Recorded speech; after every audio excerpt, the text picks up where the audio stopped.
दोस्तों, Tamil Nadu assembly elections बस 2-3 महीने दूर हैं और अपोजिशन की जो ग्रैंड यूनिटी वाली तस्वीर थी ना, वो अब बड़ी बुरी तरीके से टूट रही है।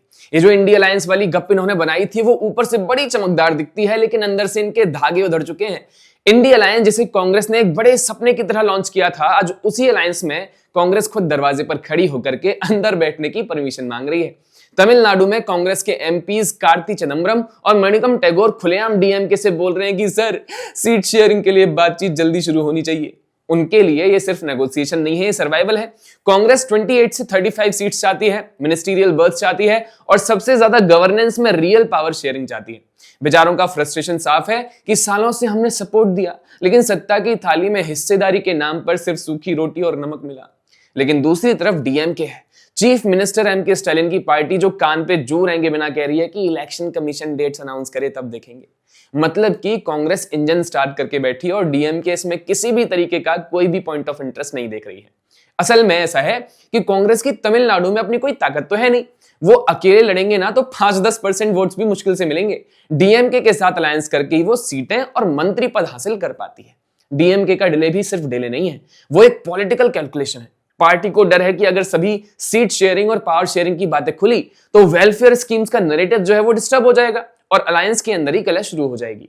इसलिए डीएमके साफ रिजेक्ट कर रही है कि गवर्नेंस में कोई साझेदारी हो ही नहीं सकती सर।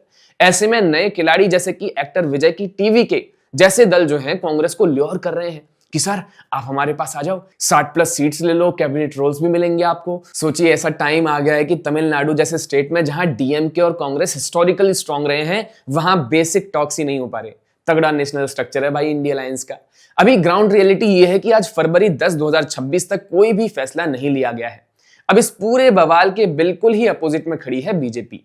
उसका मॉडल एनडीए ने एआईएडीएमके के साथ अप्रैल 2025 में रीयूनियन कर लिया, जब होम मिनिस्टर अमित शाह ने इसके ऑफिशियल अनाउंसमेंट करी। दिसंबर 2025 में ही पीयूष गोयल के नेतृत्व में प्रिलिमिनरी टॉक शुरू हो चुकी थी। बीजेपी ने नया स्टेट प्रेसिडेंट अपॉइंट किया, नैना नागेंद्रन, मैनिफेस्टो कमेटी बनाई गई, तमिलिसाई सौंदर राजन के नेतृत्व में कंस्टिट्यूएंसीज टूर हो रहे हैं। कोई पब्लिक स्पेट्स नहीं है, कोई डिले नहीं है, बस तैयारियां और तैयारियां ही हैं। अब जब हम ये अंतर देख ही रहे हैं तो ये भी जान लेते हैं कि ये पैटर्न सिर्फ तमिलनाडु तक सीमित नहीं है। बिहार 2025 इलेक्शंस में महागठबंधन की हालत सबने देख ली। सीट शेयरिंग को लेकर के लड़ाइयां, लीडर्स के मनमुटाव और कांग्रेस का स्ट्राइक रेट सिर्फ 9.8% रहना।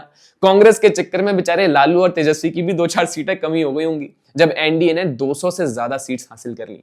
वेस्ट बंगाल में ममता बनर्जी ने इंडिया अलायंस को लात मार के दूरी बना ली उनसे। उन्होंने ये अनाउंसमेंट 2025 में ही कर दी थी कि हम तो अकेले लड़ेंगे। कांग्रेस अब बोल रही है कि 294 सीट्स अकेले कंटेस्ट करेगी, वो भी। मतलब कि बीजेपी के खिलाफ लड़ते लड़ते ये लोग खुद की ही मिट्टी पलीत करने चले हैं। पंजाब में आम आदमी पार्टी और कांग्रेस अलग अलग, दिल्ली में अलायंस फेल हो चुका है। हर स्टेट में वही कहानी, ईगो, तनातनी और बिना लीडर का अलायंस। खैर, तो सवाल सीधा है कि जिस इंडिया अलायंस को इन सभी पार्टीज ने किसी बड़े सुहावने सपने की तरह सजाया था, कहीं वो डरावने सपने की तरह टूट तो नहीं रहा? क्या अपोजिशन खुद ही अपनी हार की स्क्रिप्ट लिख रहा है? तमिलनाडु में हमें साफ दिख रहा है कि ये पूरा का पूरा ब्लॉक गिद्धों से भरा हुआ है, जहां हर कोई एक दूसरे को नोचने को तैयार है। और शायद दिल्ली, बिहार, महाराष्ट्र की तरह इन स्टेट्स में भी अपोजिशन खुद को ही मिटा लेगी। खैर, इस पर आपका क्या ख्याल है, हमें कमेंट्स में जरूर बताइएगा। वीडियो पसंद आए तो लाइक, शेयर और सब्सक्राइब करिएगा। जुड़े रहिए पैम्फलेट के साथ। नमस्कार।